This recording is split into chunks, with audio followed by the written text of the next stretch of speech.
Good morning, students. Today's transcription number 286 on the speed of words per minute. Start.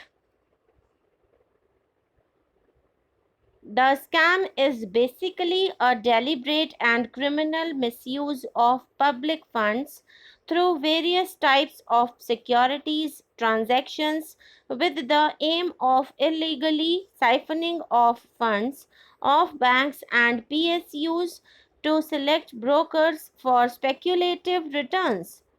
The latest irregularities in the securities and banking transactions are manifestations of this chronic disorder, since they involved not only the banks but also the stock market, financial institutions, public sector undertakings, the central bank of the country, and even the Ministry of Finance and other economic ministries in varying degrees.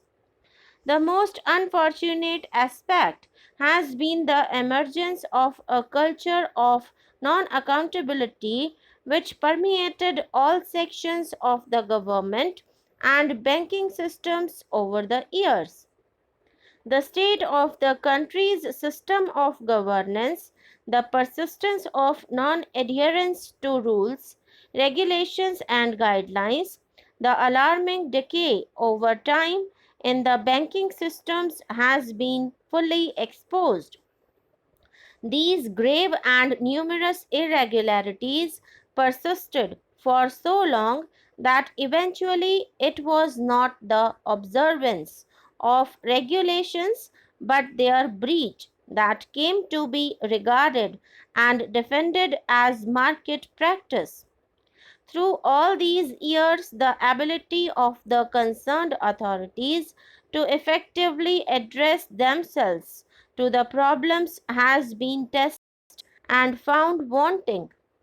The consequences of these irregularities in securities and banking transactions are both financial and moral.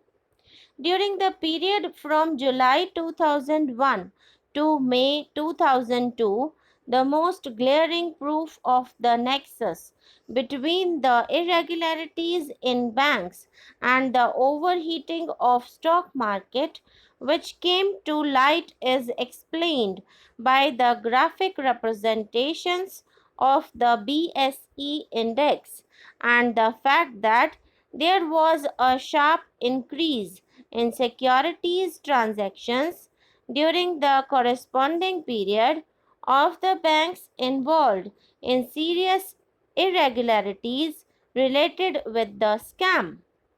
What is more apparent is the systematic and deliberate abuse of the system by certain unscrupulous elements. It is evidently clear that the scam was the result of failure to check irregularities in the banking system and also liberalization without adequate safeguards. There is also some evidence of collusion of big industrial houses playing an important role. It is because of these elements that the economy of the country had to suffer, and while some gained, thousands of crores of investors lost their savings. The criminality of the perpetrators of the scam becomes all the more despicable as it was during this period that the country was passing through most trying times, economically and financially. An observation that the committee has been constrained to make at a number of places in the succeeding chapters is that for all these, not many have yet been identified and effectively punished.